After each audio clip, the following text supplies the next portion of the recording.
જીતુ પટેલ, ગામ દાસદ, તાલુકો ઊંઝા, જિલ્લો મહેસાણા. આજે આ બધા દર્દીઓ આવેલા છે. આપણે બધા દર્દીઓની ટ્રીટમેન્ટ કરવાની છે અને અમુક દર્દીઓની આપણે ટ્રીટમેન્ટ કરી દીધી છે.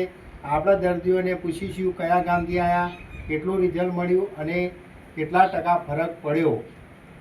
અમે કાકા તમે ચોથી આવ્યા? મીરાની ચંદુરથી આવ્યા. બરોબર. બરાબર. હા અને મને ફરક સારામાં સારો ઘણો ફરક પડી ગયો. બરોબર. આ કાકાને રાપરથી આવ્યા, કચ્છ રાપર. રાપરથી પગની અંદર ઢીંચણની અંદર તકલીફ હતી જોરદાર. આજે મેં એમની ટ્રીટમેન્ટ કરી. કાકાને સારામાં સારું રિઝલ્ટ મળ્યું છે 60-70%. બેન તમને કેટલો ફરક પડ્યો?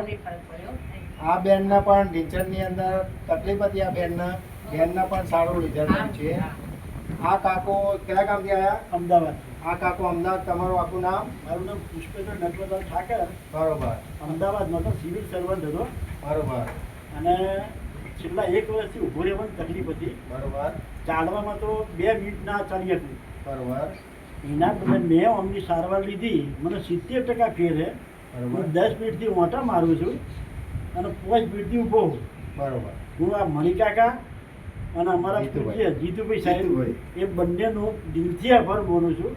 એ એમને આ યુટ્યુબમાં મૂક્યું એના કારણે મને રસ્તો દેખાડ્યો. બરોબર. ઈશ્વર એમને 100 વર્ષ ના કરે અને તંદુરસ્તી સાથે રાખે એવી. હા.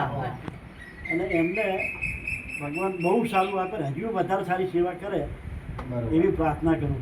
જો આ કાકો અમદાવાદથી આવ્યા, અમને બહુ સારામાં સારી તકલીફ હતી.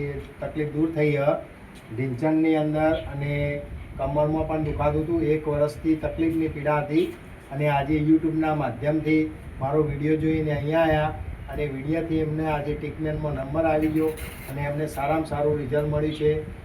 આવા કોઈ પણ હોય તો જીતુ પટેલ પાસે આવજો. જય હિન્દ, જય ભારત.